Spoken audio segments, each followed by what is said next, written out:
ce que vous vous apprêtez à entendre n'est pas une histoire ordinaire, ni un simple cas de plus dans les archives des équipes de secours.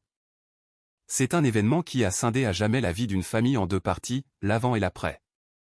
Et bien que les rapports officiels n'aient jamais pu l'expliquer entièrement, bien que les sceptiques aient tenté de tout réduire à un enchaînement de coïncidences improbables, la vérité est que ceux qui étaient là, ceux qui ont vu l'enfant de leurs propres yeux après 3 nuits passées seuls dans une forêt glaciale, continuent aujourd'hui encore de ne pas comprendre comment il a survécu. Voici l'histoire de Lucas Duval, un petit garçon de 4 ans qui a disparu pendant 72 heures dans une forêt de la région Provence-Alpes-Côte d'Azur et qui, une fois retrouvé, a affirmé avec le plus grand naturel que la Vierge l'avait porté dans ses bras pour le protéger. Une affirmation aussi innocente que dévastatrice, qui a laissé sans voix jusqu'aux plus incrédules. Mais pour comprendre ce qui s'est produit, il faut remonter au tout début. La famille Duval vivait dans un petit village en Provence, une de ces localités où les toits de tuiles rouges se serrent les uns contre les autres sous un soleil généreux. Ils n'étaient pas riches et ne cherchaient pas à l'être. Ils formaient simplement une famille heureuse, bien ancrée dans sa propre routine. Thomas Duval, 37 ans, travaillait comme technicien dans une entreprise de télécommunications. Il était de ces hommes ponctuels, méthodiques, qui vibraient à chaque notification de son téléphone portable. Sa vie était réglée par des horaires stricts, réveil, café, travail, maison, vérifier les emails, dormir, et recommencer. Ce n'était pas un homme froid, mais quelqu'un qui percevait le monde comme une longue liste de tâches à accomplir, une équation à résoudre. Chloé, son épouse, avait 35 ans et travaillait comme assistante dans une bibliothèque municipale. Son cœur, à elle, était tourné vers les petites choses, les contes pour enfants, les couleurs vives, les détails que tant d'adultes ignorent. Ses journées s'écoulaient entre des piles de livres, les voix cristallines des enfants et l'éternelle course contre la montre. Mais au fond d'elle, un sentiment grandissait depuis plusieurs semaines, une inquiétude sourde qui ne la laissait pas en paix. Elle avait l'impression de voir plus souvent les enfants des autres que le sien. Et au milieu de ce foyer, il y avait Lucas, 4 ans à peine révolu, une petite tête couverte de boucles châtains et des yeux immenses qui semblaient tout absorber. C'était le genre d'enfant capable de passer un quart d'heure à observer un escargot progresser sur le ciment, ou de transformer une simple pierre en fusée, une branche en dragon et une flaque d'eau en un océan périlleux. Son esprit était un tourbillon de fantaisie, et son rire était le ciment qui maintenait ses parents unis, même lorsque la routine menaçait de les engloutir. Un jeudi soir, alors que Thomas parcourait ses emails, assis à la table de la cuisine, et que Lucas jouait par terre avec des cubes en bois, Chloé lança soudain, « Thomas, et si ce samedi on faisait quelque chose en famille ?» Quelque chose de vrai ? Sans téléphone, sans travail, sans se presser. Thomas leva les yeux, clignant des paupières comme si on venait de l'interrompre au milieu d'un calcul complexe. « Ce samedi, j'ai un rapport à finir. » Thomas, insista-t-elle en se plaçant devant lui, son regard implorant. « Tu te souviens de la dernière fois où nous sommes sortis tous les trois ? La dernière fois où nous avons fait autre chose que courir après le temps ?» Thomas ouvrit la bouche pour répondre, mais aucun son n'en sortit, car il ne s'en souvenait pas. Et cette prise de conscience lui fit plus mal qu'il n'était prêt à l'admettre. Il jeta un œil vers le salon. Lucas avait construit une tour très haute et souriait comme s'il venait d'ériger un gratte-ciel. « Il a déjà 4 ans, pensa Thomas. 4 ans. Et j'ai l'impression d'en avoir manqué la moitié. » Il poussa un long soupir. « D'accord, dit-il enfin. Pique-nique samedi. » Le sourire de Chloé valait bien plus que n'importe quel repos. Le samedi se leva, magnifique. Un ciel d'un bleu pur, quelques nuages blancs effilochés comme du coton, une température parfaite, douce et clémente. Chloé prépara des crêpes et des tartines de confiture, quelques pommes et des sablés. Thomas vérifia le sac à dos 3 fois, trousse de premier secours, bouteille d'eau, répulsif, carte de la région, téléphone chargé à bloc. Lucas sautillait autour de la table, surexcité. « On va voir des écureuils ?» « Bien sûr, » répondit Chloé en riant. « Des écureuils, des oiseaux, des grands arbres, tout. »« Et des loups ?» demanda Lucas avec ce sérieux inattendu que peuvent avoir les enfants. « J'espère bien que non, » dit Thomas en souriant. « Mais si on en voit un, tu restes bien tranquille et papa s'en occupe, d'accord ?» Lucas hocha la tête avec solennité, avant de se remettre à bondir de joie quelques secondes plus tard. Ils arrivèrent au parc naturel régional des Alpilles vers 10 heures du matin. C'était l'un de ces endroits que l'on voit sur les brochures touristiques, des sentiers bien entretenus, des aires de pique-nique ombragées, des pins immenses dont l'odeur emplissait l'air, et des postes d'information. Quelques familles se promenaient, mais l'endroit n'était pas bondé. Parfait, pensa Chloé. Une journée rien que pour nous. Elle étendit la nappe à carreaux sous un pin parasol touffu. Lucas explorait déjà les alentours, ramassant des brindilles, examinant des cailloux. Lucas, ne t'éloigne pas trop. Lui lança Chloé, tout sourire. Je ne m'éloigne pas, maman. Répondit-il. Thomas se frappa le front. Ah, j'ai oublié la crème solaire dans la voiture. Sans blague, soupira Chloé. J'en ai pour 1 minute. Thomas s'éloigna sur le petit chemin menant au parking, à une 50aine de mètres à peine. Chloé ouvrit la boîte contenant les fraises, vérifia le panier, disposa les assiettes. Lucas était à environ 6 mètres d'elle, accroupi, observant quelque chose par terre avec une concentration absolue. Elle baissa les yeux une demi-seconde, juste une demi-seconde, pour ouvrir un autre récipient. Quand elle releva la tête, Lucas n'était plus là. « Lucas » dit-elle d'abord d'un ton normal. Silence. « Lucas » répéta-t-elle, cette fois un peu plus fort. Rien. Elle se leva d'un bond, le cœur battant. Elle regarda à droite, à gauche, derrière les arbres. Rien. Lucas. Sa voix se brisa. Une famille non loin de là se retourna vers elle. Une femme s'approcha. « Ça va, madame ?» Mon fils il était là, il y a une seconde, Thomas revenait avec la crème solaire quand il vit Chloé courir dans tous les sens, comme si quelque chose la dévorait de l'intérieur. Le flacon lui glissa des mains et tomba au sol. Qu'est-ce qui se passe? Lucas il a disparu. Et là, à cet instant précis, leur monde à tous les deux vola en éclats. Ils se mirent à crier son nom, à courir, à interroger les autres promeneurs. Des minutes qui semblaient des heures, et toujours rien. Thomas arriva en courant au poste de garde forestier. Mon fils, 4 ans, il a disparu près de l'aire de pique-nique. Jean-Pierre Leclerc, le garde forestier en chef, un homme au visage buriné par des décennies passées en plein air, attrapa sa radio sans perdre une seconde. On a un enfant disparu. 4 ans. On active la recherche immédiate. Et c'est ainsi que tout a commencé. Les 2 premières heures, l'espoir subsistait. Les gardes forestiers disaient, il n'est sûrement pas loin. Il doit être caché quelque part. Mais plus l'horloge tournait, plus une ombre pesante s'abattait sur eux tous. À 16 heures, les chiens pisteurs arrivèrent. Guidés par un t-shirt de Lucas que Chloé avait dans la voiture, les chiens détectèrent une piste qui menait à une bifurcation. À droite, les sentiers balisés et familiaux. À gauche, la forêt dense, sombre, presque impénétrable. Les chiens choisirent la gauche. Chloé sentit ses jambes flageoler. Et ce n'était que le début. La nuit tomba bien trop vite au goût de Chloé. À 19 heures, il ne restait plus aucune trace du ciel bleu du matin. La forêt semblait avaler la lumière, devenant plus vaste, plus menaçante, comme si chaque ombre dissimulait un danger. Le vent froid, le mistral, descendait des collines, annonçant que la température ne tarderait pas à chuter.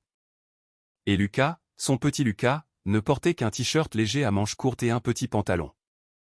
Thomas essayait de garder son calme, mais sa voix tremblait chaque fois qu'il parlait aux gardes. Les volontaires continuaient d'affluer. Beaucoup ne connaissaient même pas la famille Duval, mais entendre qu'un enfant de 4 ans avait disparu suffisait pour qu'ils abandonnent tout et se joignent aux recherches. Des lampes de poche, des drones, des caméras thermiques, des chiens, des cordes, des cartes. Le parc entier s'était transformé en un immense filet humain déployé sur des hectares de forêt, et pourtant, les heures passaient sans la moindre nouvelle. À 21 heures, Jean-Pierre s'approcha des parents, l'expression grave. « Nous allons maintenir les recherches nocturnes, mais les chances de progresser sont plus faibles dans l'obscurité. »« Nous ne partons pas, » répondit Chloé d'une voix à peine audible. « Je ne vous le demande pas, » répliqua Jean-Pierre avec douceur. « Je veux juste que vous sachiez que nous ferons tout notre possible. » Thomas installa un petit campement improvisé près du parking, des couvertures, une lampe, une bouteille d'eau que personne n'avait envie d'ouvrir. Chloé s'assit par terre, les genoux ramenés contre sa poitrine, fixant le sentier où ils avaient perdu son fils de vue, comme si à tout moment il allait surgir d'entre les arbres avec un sourire innocent en disant « Regarde maman, j'ai trouvé un écureuil. » Mais il n'y avait pas d'écureuil, pas de rire, seulement le silence oppressant et le murmure du vent. À 3 heures du matin, brisée physiquement et émotionnellement, Chloé murmura quelque chose qui lui déchira l'âme. Thomas, c'est ma faute. C'est moi qui l'ai perdu. Thomas s'agenouilla devant elle. Ne dis pas ça. Ce n'est pas ta faute. Je l'ai quitté des yeux une seconde, sanglota-t-elle. Quel genre de mère perd son enfant de cette façon? Thomas lui serra les mains avec force. Une mère humaine, Chloé. C'est un accident. On va le retrouver. Mais même lui sentait que ses mots sonnaient creux. Le froid leur mordait les os, et la peur s'insinuait dans chaque pensée. Le dimanche se leva dans une brume épaisse qui rendait difficile de voir à plus de quelques mètres. Des renforts arrivèrent d'autres régions, de nouvelles équipes de recherche, un hélicoptère, d'autres chiens pisteurs. La nouvelle s'était déjà répandue sur la radio locale. Tout le monde connaissait le nom de l'enfant disparu. Tout le monde espérait un miracle. À 11 heures du matin, Monique Dubois, la mère de Chloé, arriva sur les lieux dans leur vieille Renault 4. C'était une femme menue aux cheveux gris, toujours coiffée en un chignon simple, et un chapelet qu'elle gardait en permanence dans son sac à main. Elle ne dit rien. Elle serra sa fille dans ses bras avec une intensité silencieuse, puis s'assit dans la voiture pour commencer à prier. Notre Père, je vous salue Marie, gloire au Père. Encore et encore, ses doigts glissant sur les perles du chapelet comme si chacune était un point d'ancrage qui maintenait son esprit debout. Chloé l'observait de loin, avec un mélange de gratitude et de désespoir. Thomas, qui n'avait jamais été religieux, sentit une étrange pointe dans sa poitrine. Peut-être la foi, peut-être la peur, peut-être une supplication sans nom. Cet après-midi-là fut brutal. Les équipes détectèrent une zone où les chiens s'agitaient nerveusement, un ruisseau au courant fort, des pierres glissantes, une eau glacée. Un endroit où un petit garçon désorienté aurait eu peu de chance. Un des gardes s'approcha de la famille avec précaution. Nous n'avons encore rien trouvé, mais cet endroit est dangereux. Nous voulons inspecter la zone plus en détail. Chloé ferma les yeux, sentant son cœur se briser en 1000 morceaux. Mon bébé, murmura-t-elle. Les recherches se poursuivirent tout l'après-midi et toute la nuit. 7 degrés, sans nourriture, sans abri, juste un petit enfant et une forêt immense. Le lundi arriva. 72 heures. Pour la plupart des secouristes, ce chiffre était une sentence silencieuse. Les statistiques étaient claires, un enfant de 4 ans ne survit pas à 3 nuits dans de telles conditions. Mais personne n'osait le dire devant les parents. Chloé ne pleurait plus. Elle était entrée dans un état étrange, presque vide. Monique continuait de prier à voix basse, comme si chaque mot était une couverture invisible posée sur l'enfant perdu. Thomas passait de longs moments seul dans la voiture, les mains sur le volant, ne sachant pas prier mais essayant quand même. Si quelqu'un peut m'entendre, murmura-t-il d'une voix brisée, s'il y a quelque chose là-haut, s'il vous plaît, prenez soin de mon fils. Il ne sait pas ce qu'il fait, il ne sait pas où il est. S'il vous plaît, sa voix se noya dans un sanglot silencieux. C'était un homme tentant de négocier avec un ciel qu'il n'avait jamais regardé auparavant. Le mardi, à l'aube, alors que le soleil illuminait à peine la cime des arbres d'une teinte dorée, un cri retentit à la radio d'une des équipes, on a quelque chose. Le chien a trouvé quelque chose. Luna, une femelle berger allemand entraînée, avait adopté une posture tendue, pointant vers une zone plus profonde de la forêt. Les secouristes la suivirent. 100 mètres, 200, 300. Et puis, dans une petite ouverture au milieu des broussailles, ils virent une silhouette minuscule. Assis au milieu d'une clairière baignée par le soleil, il y avait Lucas. Assis, calme, comme s'il n'avait jamais été perdu. Le secouriste ne pouvait en croire ses yeux. Il s'agenouilla devant lui, les mains tremblantes. « Lucas, tu m'entends » L'enfant leva la tête, cligna des yeux et sourit doucement. « Bonjour. » Il ne tremblait pas. Il n'était pas déshydraté. Il n'avait aucun signe d'hypothermie. À peine quelques égratignures superficielles. Un enfant de 4 ans, 3 nuits de froid extrême, seul. Du moins, c'est ce qu'il croyait. Quand ils amenèrent Lucas à l'hôpital, Thomas et Chloé se précipitèrent vers le brancard. Chloé tomba à genoux, serrant son fils dans ses bras comme si elle voulait fusionner avec lui. « Mon bébé, mon Dieu, mon bébé !» Lucas, à moitié endormi, leva la main. Bonjour, maman. Et ces deux mots sauvèrent sa mère de se briser pour toujours. Mais le plus surprenant restait à venir. Ce que Lucas allait dire ensuite. Ce qu'aucun adulte ne pourrait jamais expliquer. L'hôpital semblait suspendu dans un silence respectueux. Ce n'était pas un silence tendu, mais un silence empreint d'incrédulité, comme si chaque couloir murmurait une question à laquelle personne ne savait répondre. Comment cet enfant avait-il survécu? Les médecins, habitués à gérer les urgences, les fractures, les hypothermies et les cas extrêmes, se regardaient sans trouver d'explication. Le docteur Stéphane Lefebvre, pédiatre avec 29 ans d'expérience, fut le premier à examiner Lucas en profondeur. Température corporelle normale, dit-il en fronçant les sourcils. Aucun signe de déshydratation sévère. Les égratignures sont superficielles. Rien de grave. Il s'arrêta. Ça n'a aucun sens. Chloé ne lâchait pas le lit du petit. Elle lui tenait la main, comme si elle craignait qu'en la relâchant une seule seconde, Lucas ne disparaisse à nouveau. Thomas se tenait derrière elle, sans ciller, incapable de détacher son regard de son fils. Le docteur prit une profonde inspiration.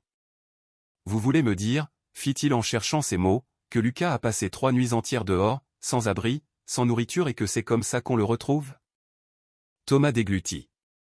« C'est ce que les secouristes ont dit. » Le docteur secoua lentement la tête. Les enfants de cet âge ne peuvent pas réguler leur température corporelle comme un adulte. À cette altitude, avec ce froid, il soupira. Il ne devrait pas être dans cet état. Une infirmière entra dans la chambre, un peu agitée. « Docteur, il faut que vous voyiez ça. » Ses mains. Chloé souleva les petites mains de Lucas. Elles étaient étonnamment propres, presque comme si quelqu'un les lui avait lavées peu de temps auparavant. Les ongles n'avaient pas de terre, la peau n'était ni gercée ni noircie. « Comment est-ce possible ?» murmura l'infirmière. Même un adulte ne pourrait pas garder des mains aussi propres dans la forêt. Le docteur les observa à nouveau, avec un mélange de perplexité et d'inquiétude. Les enfants perdus reviennent avec de la saleté jusque sous les cils, dit-il, incrédule.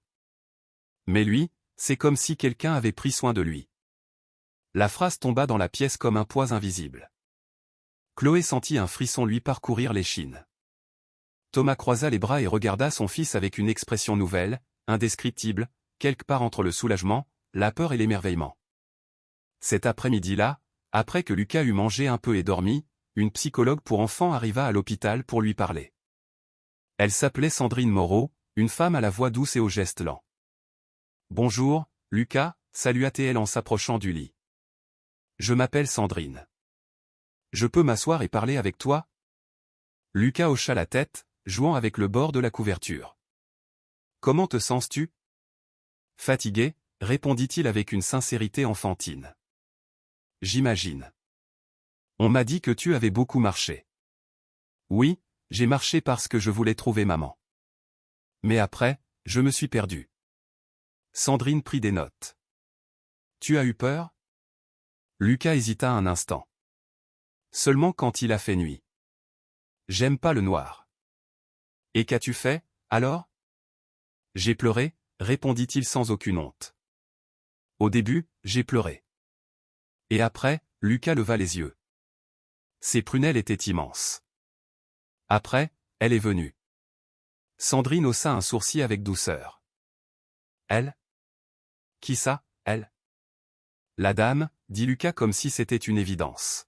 « Quelle dame ?»« La belle dame, celle qui sentait les fleurs. » Les mains de Chloé se crispèrent sur le drap. Thomas cessa de respirer un instant. Sandrine maintint un ton neutre. « Tu l'as vue dans la forêt ?» L'enfant acquiesça. « Quand il faisait très noir, elle est venue, elle m'a regardé et elle m'a dit de ne pas avoir peur. »« Et tu l'as cru ?»« Oui, parce qu'elle parlait gentiment, » répondit Lucas. « Et parce qu'elle m'a porté quand j'étais fatigué. » Sandrine arrêta d'écrire. « Elle t'a porté ?» « Oui, » dit Lucas en levant les bras pour imiter le geste de quelqu'un qui prend un enfant. « Comme ça. Elle m'a soulevé facilement, même si je suis lourd. » Chloé porta une main à sa bouche pour étouffer un sanglot. « Lucas, comment était cette dame ?» demanda Sandrine. L'enfant sourit. Elle avait une robe bleue, très longue, et un manteau qui était bleu aussi, comme le ciel, mais plus doux. Son visage, tu te souviens de son visage? Lucas hocha lentement la tête. Elle était belle, très belle. Elle ne ressemblait pas à une maman.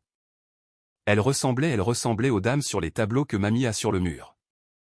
Chloé sentit son cœur faire un bond. Qu'est-ce qu'elle a fait d'autre pour toi, Lucas? Il s'anima, comme s'il revivait des moments heureux. Elle m'a montré où il y avait des fruits rouges des bois à manger. C'est elle qui te les a donnés? Non, elle m'a montré où ils étaient. Je les ai pris tout seul. Et de l'eau, elle m'a emmené à un endroit où l'eau sortait d'un rocher. Elle était bonne. Sandrine notait, tout en sachant que rien de ce qu'elle écrivait ne correspondait à la logique. Et les nuits? Demanda-t-elle enfin. Lucas s'installa confortablement. Elle m'a donné son manteau pour me couvrir. Il sentait les fleurs, lui aussi. Je n'avais pas froid quand elle me couvrait.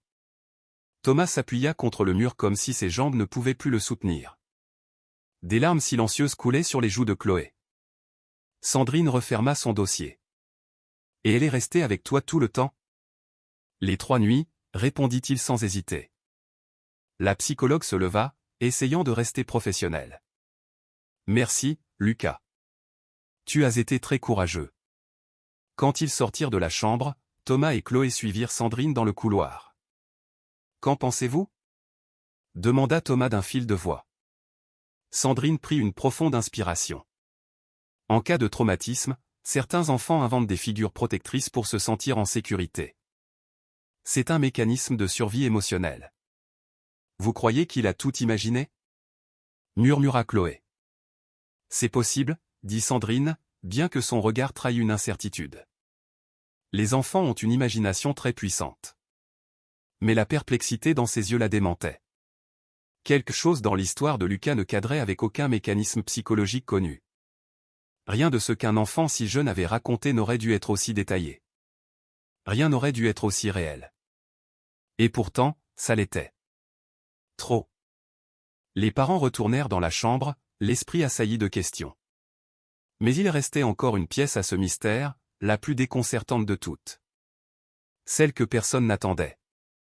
Durant les jours suivants, la nouvelle de « l'enfant de la forêt » commença à circuler dans les médias locaux. Certains journaux parlaient d'un cas extraordinaire de survie infantile. D'autres insinuaient un mélange de chance, d'instinct et de conditions favorables. Mais les secouristes, les gardes forestiers et les médecins qui avaient vu Lucas de près savaient que ce n'était pas si simple.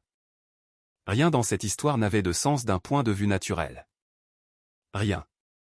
Lucas sortit de l'hôpital le jeudi matin. Chloé ne le quittait pas d'une semelle. Thomas le portait dans ses bras partout où il allait, comme s'il craignait qu'en touchant le sol, il ne puisse à nouveau disparaître. La grand-mère, Monique, venait tous les jours, priait avec lui, le serrait dans ses bras, pleurait en silence. Lucas, de son côté, agissait comme si rien d'extraordinaire ne s'était produit. Il jouait, riait, posait des questions sur les écureuils. Et quand on lui parlait de ce qui s'était passé, il répondait avec la simplicité écrasante d'un enfant, « La dame a pris soin de moi. » Puis il changeait de sujet, comme si parler d'elle était quelque chose d'intime, de trop précieux pour en faire une simple conversation. Mais Thomas avait été marqué. Il n'était pas un homme de foi, ne l'avait jamais été. Pourtant, chaque fois qu'il se rappelait la phrase « Elle m'a porté », il sentait une sorte de brûlure dans sa poitrine, quelque chose qu'il ne savait pas nommer, quelque chose qu'il ne voulait pas admettre. La tension émotionnelle finit par convaincre Monique qu'il y avait quelque chose que la famille devait faire. Le jeudi soir, pendant le dîner, elle posa son verre et dit « Dimanche, nous irons à la messe. » Thomas leva les yeux. « Monique, ce n'est pas une suggestion », l'interrompit-elle avec cette douceur inflexible que seules les grand-mères croyantes possèdent. « Cet enfant vous a été rendu. Et quand une chose pareille arrive, on remercie. » Chloé prit une profonde inspiration. « Maman, on a déjà remercié tout le monde. Les secouristes, les bénévoles, je ne parle pas d'eux, dit Monique. Je parle d'elle. » Lucas arrêta de colorier et leva la tête, curieux. « La dame ?» demanda-t-il. Le sang de Thomas se glaça. Monique le regarda comme s'il venait de confirmer ce qu'elle soupçonnait depuis le premier jour. « Oui, mon chéri. La dame. Chloé resta sans voix. Thomas sentit un mélange d'incrédulité et de peur lui nouer l'estomac. Mais il ne discuta pas. Quelque chose en lui, même infime, voulait savoir. Voulait comprendre. Le dimanche arriva. C'était un de ces jours froids de fin septembre, avec une lumière blanche qui filtrait à travers les nuages. La famille s'habilla en silence. Lucas portait une petite veste bleue qui, selon lui, ressemblait au manteau de la dame. Chloé faillit pleurer en l'entendant. L'église Notre-Dame-du-Pin se trouvait à quelques rues de la maison de Monique. Elle n'était pas grande, mais elle avait de magnifiques vitraux et une odeur de bois ancien et de cire. Thomas y entra avec un certain malaise, comme quelqu'un qui foule un territoire inconnu. Chloé tenait la main de Lucas, qui observait tout avec des yeux grands ouverts, curieux, comme s'il n'avait jamais été dans un tel endroit, mais comme si, pourtant, quelque chose lui était familier. La messe allait commencer. Les gens prenaient place. Monique les guida vers l'allée latérale où elle avait l'habitude de s'asseoir. Et c'est là, à cet instant précis, que cela se produisit. Lucas s'arrêta net. Il cessa de marcher, lâcha la main de Chloé et fixa intensément sa droite. Ses yeux s'agrandirent et sa bouche s'entr'ouvrit dans une expression que personne ne lui avait jamais vue. Un mélange de surprise, de reconnaissance et d'un bonheur si pur qu'il semblait rayonner de l'intérieur. « Maman » murmura-t-il. Chloé suivit la direction de son regard. Sur le côté droit de l'église, illuminé par un rayon de lumière qui passait à travers un vitrail, se trouvait une statue de la Vierge Marie. Manteau bleu, tunique blanche, les mains jointes, la tête légèrement inclinée, une expression sereine. Lucas fit un pas en avant. « Maman » dit-il un peu plus fort. « C'est elle. » Le silence qui suivit fut absolu. Chloé sentit ses jambes flageoler. Thomas eut l'impression que l'air lui manquait. Monique, derrière eux, se mit à pleurer sans un bruit, les mains serrées sur sa poitrine. « Mon chéri » parvint à murmurer Chloé, « qu'est-ce que tu dis ?» Lucas pointa la statue d'un doigt tremblant mais assuré. « C'est la dame » sourit-il. « Celle qui a pris soin de moi. Celle qui m'a porté. C'est elle. » Chloé porta les mains à sa bouche. Thomas recula d'un pas, incrédule. Son cœur battait avec une force presque douloureuse. « Tu es sûr ?» L'enfant se tourna vers lui comme si la question n'avait aucun sens. « Oui, papa. Je l'ai vue dans la forêt. C'est elle qui m'a trouvé quand je pleurais. Elle m'a dit de ne pas avoir peur. Elle m'a couvert avec son manteau bleu. C'est elle, exactement pareil. » La voix du petit garçon était si honnête, si pure d'intention, si dépourvue de fiction, que personne ne put rien dire. Chloé tomba à genoux, en larmes. Thomas regarda la statue comme s'il la voyait pour la première fois. Quelque chose en lui se brisa. Ou peut-être s'ouvrit. Il ne savait pas. Et Monique, entre deux larmes, murmura une prière qu'elle répétait depuis toute sa vie. Lucas, pendant ce temps, continuait de regarder la statue avec ce sourire doux, presque lumineux, comme un enfant qui reconnaît une amie. C'était un moment si simple et si impossible à la fois que beaucoup de fidèles proches observaient en silence, incapables d'expliquer ce qui venait de se passer. Ce n'était pas un spectacle, pas une transe. C'était une reconnaissance pure, absolue. Et après cela, plus rien ne fut jamais pareil. Mais il restait encore quelque chose à découvrir, quelque chose que les gardes forestiers trouvèrent en inspectant la forêt une dernière fois, une preuve qui contredisait tout, ou qui, au contraire, confirmait tout. Les gardes forestiers retournèrent dans la forêt 2 jours après que Lucas eût été retrouvé. Non par routine, mais parce que quelque chose dans cette affaire les laissait perplexes. Il y avait trop de pièces manquantes, trop de détails impossibles à ignorer. Jean-Pierre Leclerc, le garde le plus expérimenté, dirigeait l'équipe. Il avait passé 30 ans au milieu des montagnes, des sentiers et des animaux sauvages. Il avait tout vu. Mais jamais un enfant de 4 ans survivant à 3 nuits de froid sans le moindre signe d'hypothermie. Et surtout, jamais un enfant qui revenait presque propre. « On va vérifier à nouveau », dit Jean-Pierre en ajustant sa casquette. « Je ne veux laisser aucune zone d'ombre. » L'équipe suivit le même sentier où les chiens avaient détecté la dernière trace. Luna, la chienne qui avait trouvé Lucas, marchait, agitée, comme si elle reconnaissait l'odeur. 50 mètres plus loin dans la forêt, ils trouvèrent la première chose. Des empreintes, dit un jeune garde en s'accroupissant. Petite. Celle du garçon. Les marques étaient claires, des pas courts, maladroits, typiques d'un enfant fatigué. Il n'y a que ces empreintes, murmura Jean-Pierre. Aucun adulte, aucun animal. Rien. Ils continuèrent. 100 mètres plus loin, les traces menaient à une zone de végétation dense, des ronces, des buissons épineux. Impossible qu'il soit passé sans se lacérer, dit un des gardes. Mais les branches étaient cassées juste à la hauteur d'un petit enfant, comme si quelqu'un lui avait ouvert un passage. Et pourtant, ajouta Jean-Pierre, se souvenant de l'état de l'enfant, il n'avait que des égratignures minimes. 200 mètres plus loin, ils trouvèrent le ruisseau. L'eau, glacée, coulait avec force. Les pierres étaient glissantes. Un adulte aurait été prudent. Un enfant y aurait difficilement survécu. On est sûr qu'il est passé par là? Demanda quelqu'un. Jean-Pierre montra le sol. Les empreintes sont là. Et là-bas aussi. Effectivement, de petites empreintes dans la boue humide. Celle de l'enfant, et seulement de l'enfant.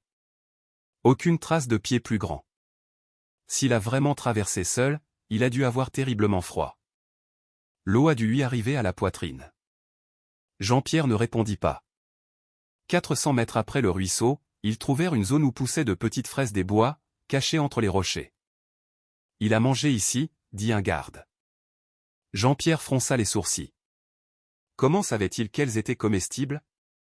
Un enfant ne fait pas la différence. Il aurait pu manger n'importe quelle baie toxique. Mais il ne l'a pas fait, dit Jean-Pierre. La question était inévitable, qui le lui avait appris? Finalement, ils arrivèrent à la formation rocheuse où Lucas avait dit avoir dormi, une sorte de petite grotte naturelle. À l'intérieur, le sol était sec, protégé du vent. Cet endroit est parfait, dit Jean-Pierre. Oui, mais il est très loin, répondit un autre garde. Bien trop loin pour un petit garçon, seul, la nuit. Sans lampe de poche, avec le froid et la peur, les hommes se turent. Lucas avait dit qu'il n'avait pas eu froid, que la dame l'avait couvert de son manteau bleu. Nous avons parcouru cette zone 3 fois pendant qu'on le cherchait, dit Jean-Pierre d'un ton grave. Et on ne l'a jamais trouvé. Il était caché? Non, nia fermement Jean-Pierre. Il n'était pas là. S'il avait été ici la première nuit, les chiens l'auraient senti. On l'aurait entendu. Tu insinues qu'il a bougé? Demanda le jeune garde. Où qu'on l'a déplacé, murmura Jean-Pierre. La découverte finale eut lieu alors qu'ils revenaient sur leurs pas. Juste avant d'atteindre la clairière où Lucas avait été retrouvé, Luna s'arrêta net. Elle renifla l'air, agitée, comme si elle détectait quelque chose d'invisible. La chienne leva le museau vers le ciel, pas vers le sol. C'est alors que Jean-Pierre vit quelque chose qui lui glaça le sang.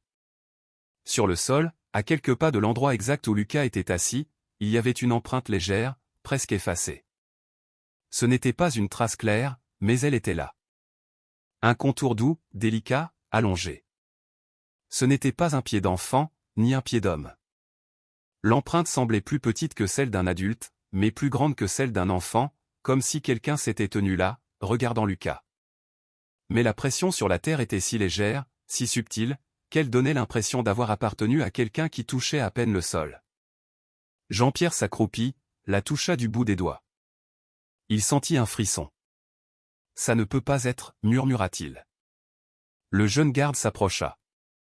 Qu'est-ce que c'est? Jean-Pierre prit une profonde inspiration. Je ne sais pas. Mais ce n'est pas à Lucas. Et à qui, alors? Jean-Pierre leva les yeux vers la forêt silencieuse. Si le gamin dit la vérité, murmura-t-il, ça pourrait être à elle. À elle, qui? Jean-Pierre déglutit. À la femme qui, selon lui, la portait. Personne ne parla plus. Jean-Pierre ne mentionna pas l'empreinte dans son rapport officiel. Comment l'écrire sans passer pour un fou? Mais il savait ce qu'il avait vu. Quelque chose, ou quelqu'un, avait été là. Les jours suivants furent étranges, comme si toute la famille réapprenait à vivre. Non pas que Lucas fût blessé, au contraire, il semblait plus joyeux que jamais. Mais ce qui s'était passé avait laissé une marque invisible sur chacun d'eux. Ce qui inquiétait le plus Thomas était la tranquillité de Lucas. Pas de cauchemar, pas de traumatisme. Parfois, en jouant, Lucas fredonnait une mélodie douce que personne ne connaissait. « Qui t'a appris cette chanson ?» lui demandait Chloé. « La dame, répondait-il. Elle l'a chantée pour que je n'ai pas peur. » Un jeudi après-midi, Thomas était dans le garage, incapable de se concentrer. Lucas entra, tenant quelque chose dans sa main. « Je voulais te donner ça. » Il lui tendit une petite pierre blanche, lisse, polie. « Où l'as-tu trouvée ?»« Je l'avais, » répondit Lucas. « La dame me l'a donnée. » Le cœur de Thomas se serra. « Dans la forêt ?» Lucas acquiesça. « Elle a dit que c'était pour que je ne me perde plus jamais. » Il regarda son père. « Tu es triste, papa ?» Thomas s'agenouilla devant lui. « Non, je suis juste pensif. » « Elle a dit que tu serais comme ça, » répondit Lucas avec naturel. « La dame. Elle a dit que tu avais le cœur plein de nœuds. » La phrase frappa Thomas de plein fouet. « Et elle a dit autre chose ?»« Elle a dit que les nœuds se défont quand on regarde vers le haut. » Thomas resta immobile. « Regardez vers le haut. » Lucas le serra dans ses bras. « Ne t'inquiète pas, papa. Elle a dit que tout irait bien. » Et dans cette étreinte, Thomas sentit une paix qu'il n'avait jamais connue. Le samedi suivant, Thomas reçut un appel inattendu. C'était Jean-Pierre, le garde forestier. « Il faut que je vous parle. On a trouvé autre chose. » 1 heure plus tard, Thomas et Chloé retournaient au parc, Lucas endormi dans la voiture. Jean-Pierre les attendait. « Ce n'est pas officiel, dit-il. Mais je pense que vous devez voir ça. » Il les mena jusqu'à un arbre énorme. Il éclaira l'écorce avec sa lampe. Là, gravées avec une douceur surprenante, il y avait des marques. Elles formaient une silhouette très simple, un ovale, un manteau, des lignes douces imitant une tunique. Une petite vierge, parfaitement reconnaissable. « C'est apparu il y a 1 ou 2 jours, dit Jean-Pierre. Personne de l'équipe n'a fait ça. Ce n'était pas là avant. » Thomas sentit quelque chose se briser en lui. Chloé porta une main à sa poitrine. « C'est elle, » murmura-t-elle. À ce moment, Lucas s'éveilla dans les bras de son père. Il regarda l'arbre, puis il tendit sa petite main et la posa doucement sur la silhouette gravée. Il sourit. « Elle était là, » dit-il d'une voix calme. Thomas déglutit. « Qui était là, mon fils ?» Lucas caressa la figure. « La dame. Elle a dit qu'elle revenait pour être sûre que j'allais bien. » Il leva les yeux vers ses parents, son regard empreint d'une paix inaccessible. « Elle a dit que vous aviez encore peur, alors elle a laissé un dessin pour que vous sachiez que vous n'étiez pas seul. » Chloé laissa échapper un sanglot. « Quand l'as-tu vue ?» demanda-t-elle. « La nuit dernière, » répondit l'enfant, « quand je dormais. Elle m'a regardé et m'a dit qu'elle devait partir, parce que d'autres enfants avaient besoin d'elle. Mais elle a dit qu'elle reviendrait si je me perdais à nouveau. » Le silence devint immense. « N'ayez pas peur, » murmura Lucas en refermant les yeux. « Elle a dit que tout ira bien. » Les gardes forestiers se retirèrent en silence. Thomas et Chloé rentrèrent lentement à la maison. Pour la première fois depuis la disparition, ils ne sentaient plus la peur, mais quelque chose qui ressemblait à de la confiance. Ce soir-là, avant de quitter la chambre de son fils, Thomas remarqua quelque chose. Sur la table de chevet, la petite pierre blanche brillait d'une lueur très faible, presque imperceptible, comme si elle reflétait une lumière qui ne venait de nulle part. Thomas soupira, et pour la première fois de sa vie d'adulte, il leva les yeux au ciel. Il ne savait pas à qui il parlait, mais son cœur, ce cœur plein de nœuds, commença enfin à se défaire. « Merci, » murmura-t-il. Et dans l'obscurité, tandis que Lucas dormait profondément, la pierre émit un doux éclat, un simple scintillement, comme si quelqu'un, depuis un endroit que les adultes ne peuvent pas voir, avait entendu ce mot. La vie reprit son cours, et Lucas grandit sans peur du noir, sans cauchemar, sans blessure. Mais de temps en temps, en jouant seul dans le jardin, il disait « Je ne suis pas seul. Elle me voit. » Et il souriait. Pas n'importe quel sourire. Un sourire qui illuminait tout. Le sourire de quelqu'un qui, sans savoir l'expliquer, avait été touché par l'impossible.